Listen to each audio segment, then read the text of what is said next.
बच्चों, मैं हूँ रितेश सर और अगले दिन हम लोग साइंस का चैप्टर 3 मानव शरीर की बाह्य संरचना पढ़े थे। इसमें हम लोग देखे थे कि हमारा मानव शरीर का बहुत सारा तंत्र होता है, जिसके बारे में हम लोग कल पढ़े थे। पाचन तंत्र 3 प्रकार का होता है, मुख गुहा, आहार नल और पाचन ग्रंथियाँ। तो हम लोग मुख गुहा के बारे में पढ़ चुके थे। आज हम लोग आहार नल के बारे में पढ़ेंगे। मनुष्य का आहार नल मुख गुहा के पीछे से आरंभ होकर मल द्वार या एनस तक फैला होता है। मनुष्य का जो आहार नल होता है वह मुख गुहा के पीछे से आरंभ होता है और मल द्वार या एनस तक फैला होता है। इसमें निम्न रचनाएं पाई जाती है।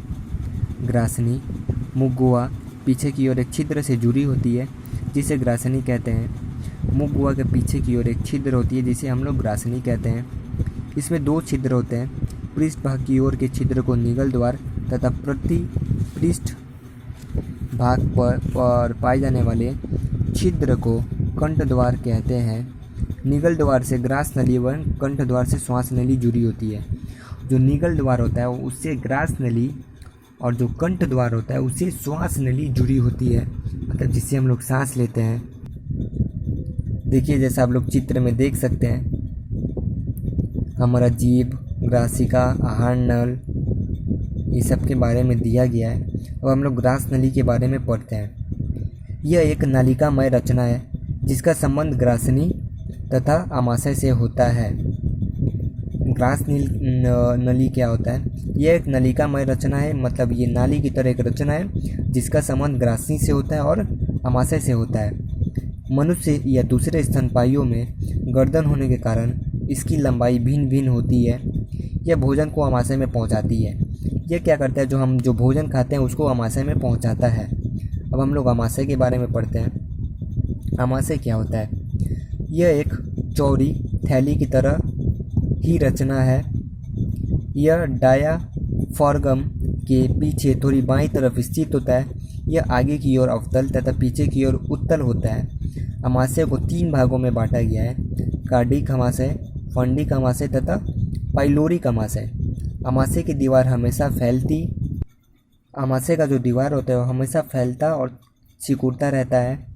इस क्रिया को क्रमाकुंचन गति कहते हैं। यह जो फैलता और सिकुड़ता है इसको हम लोग क्रमाकुंचन गति कहते हैं। इसके कारण भोजन महीन टुकड़ों में बदलता है। इसके कारण क्या होता है? जो हमारा भोजन होता है छोटे छोटे टुकड़ों में बदलता है। इसकी दीवारों में पाचक ग्रंथियाँ पाई जाती है, जिनसे जठर रस स्रावित होता है, जो भोजन के पाचन में सहायक होता है। और इनके दीवारों में एक पाचन ग्रंथि पाई जाती है, पाचक ग्रंथियाँ पाई जाती है, जिनमें गठर रस स्रावित होता है। और यह गठर रस क्या करता है? भोजन के पाचन में सहायक होता है। ग्रहणी के बारे में हम लोग पढ़ते हैं। आमाशय एकाएक पतला होकर पाइलोरस की रचना करता है। इससे एक यू की तरह की नली जुड़ी होती है, जिसे ग्रहणी कहते हैं। आमाशय क्या करता है? अकेले एक पतला होकर पाइलोरस की रचना करता है और यह यू आकार की नली से जुड़ी होती है, जिसे ग्रहणी कहते हैं। इसके निचले भाग से कॉमन बाइल डक्ट जुड़ी होती है, जिसके सहारे पित्ताशय से पित्त तथा अग्नाशय से अग्नाशिक रस आकार भोजन से मिलता है। और इसके सहारे क्या होता है? पित्ताशय से एक पित्त तथा अग्नाशय से अग्नाशिक रस आकर भोजन से मिलता है। छोटी आंत। ग्रहणी आगे की तरफ एक लंबी कुंडलित नली से जुड़ी होती है, जिसे छोटी आंत कहते हैं। ग्रहणी क्या होता है? आगे की तरफ एक लंबा सा नली से जुड़ती है, उसे हम लोग छोटी आंत कहते हैं। यह उदर गुहा के अधिकांश भाग में फैली होती है। इसकी आंतरिक दीवार में उंगली की तरह के उभार पाए जाते हैं, जिसे विलाई कहते हैं। यह पचे हुए भोजन के अवशोषण में सहायक होता है, मतलब जो हमारा पचा हुआ जो भोजन होता है उसके अवशोषण में ये सहायक होता है। बड़ी आंत। छोटी आंत एक मोटी नली नुमा रचना से जुड़ी होती है, जिसे बड़ी आंत कहते हैं। हमारा जो छोटी आंत होता है वह एक बहुत बड़ी एक मोटी नली नुमा रचना से जुड़ी होती है, जिसे बड़ी आंत कहते हैं। छोटी आंत तथा बड़ी आंत के मिलन स्थान पर अंगूठे की आकार की एक छोटी बंद नली जुड़ी होती है, जिसे आंत पुच्छ कहते हैं।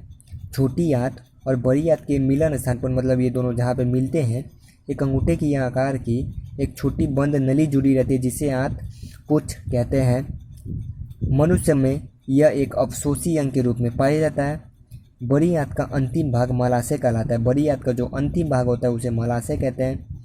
यहाँ मल पदार्थ बिना पचा हुआ भोजन एकत्र रहता है, मतलब जो खाना नहीं पचता है उसको जो हम लोग मल पदार्थ बोलते हैं वो यहाँ पर आकर इकट्ठा होता है। मल द्वार, आहार नल का अंतिम सिरा जिसके द्वारा मलाशय शरीर से बाहर खुलता है मल द्वार कहलाता है। इसके द्वारा मल पदार्थ शरीर से बाहर निकलता है। आहार नाल का जो हम लोग भोजन का नाल होता है, नली होता है, उसका अंतिम सिरा जो मलाशय शरीर से बाहर खुलता है उसको हम लोग मलद्वार कहते हैं। और इसके द्वारा जो हमारे शरीर का जो मल पदार्थ होता है वह शरीर से बाहर निकलता है। पाचक ग्रंथियाँ, वे ग्रंथियाँ जिनसे स्रावित रस भोजन के पाचन में सहायक होता है उसे पाचक ग्रंथियाँ कहते हैं। वे ग्रंथि जो हमारा भोजन से जो रस स्रावित होता है उसका पाचन में सहायक होता है, मतलब भोजन को पचाता है, उससे हम लोग पाचक ग्रंथि कहते हैं। मनुष्य के आहार नाल से निम्न पाचक ग्रंथियाँ जुड़ी होती है। पहला है यकृत। ये शरीर की सबसे बड़ी पाचक ग्रंथि है। हमारा शरीर जो है उसका सबसे बड़ी पाचक ग्रंथि यकृत होती है, जो उदर गुहा के ऊपर दाहिनी ओर स्थित होती है। जो उदर गुहा के ऊपर दाहिनी ओर रहता है। इसमें पित्ताशय से निकलकर कॉमन बाइल डक्ट द्वारा ग्रहणी में भोजन से मिलता है। यह अम्लीय भोजन को क्षारीय बनाता है तथा वसा को घोलता है। यह क्या करता है, जो अम्लीय जो भोजन होता है उसको क्षारीय बना देता है और वसा को घोल देता है। अग्नाशय, यह एक मुलायम तथा ठोस रचना है जो ग्रहणी के अवतल भाग में स्थित होती है। इससे स्रावित होने वाले पाचक रस को अग्नाशिक रस कहते हैं। इसके द्वारा जो रस पाचक रस निकलता है उसको हम लोग अग्नाशिक रस कहते हैं। इसमें उपस्थित एंजाइम कार्बोहाइड्रेट, प्रोटीन तथा वसा के पाचन में सहायक होता है। इसमें जो जो रहता है, जैसे इसमें जो जो उपस्थित रहता है, एंजाइम्स हुआ, कार्बोहाइड्रेट हुआ, प्रोटीन हुआ तथा वसा, इसका पाचन में सहायक होता है। लार ग्रंथियाँ, यह मुख गुहा के दीवार में पाई जाती है।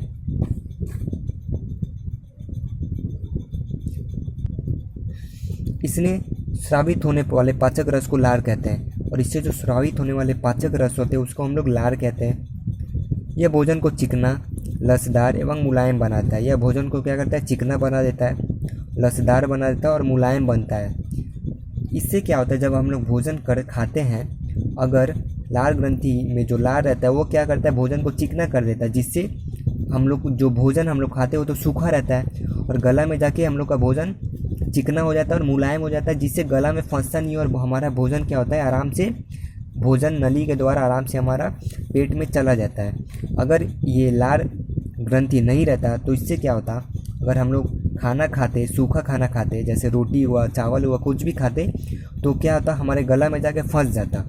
इसीलिए लार ग्रंथि क्या करती है, लार क्या करता है, भोजन को चिकना कर देता है और हम लोग भोजन को आराम से खा पाते हैं। इसमें टाइलिन नामक एंजाइम पाया जाता है जो भोजन के कार्बोहाइड्रेट के पाचन में सहायक होता है। इसमें एक टाइलिन नामक एक एंजाइम होता है, वो क्या करता है, भोजन के कार्बोहाइड्रेट के पाचन में सहायक होता है। आहार नल की पाचक ग्रंथियाँ, आहार नल के आमाशय तथा छोटी आंत की दीवारों में पाचक ग्रंथियाँ पाई जाती है। आहार नल का आमाशय में और छोटी आंत की दीवारों में पाचक ग्रंथि पाई जाती है, जिनमें क्रमशः जठर रस तथा आंत रस स्रावित होते हैं। यह भोजन के पाचन क्रिया में सहायक होता है।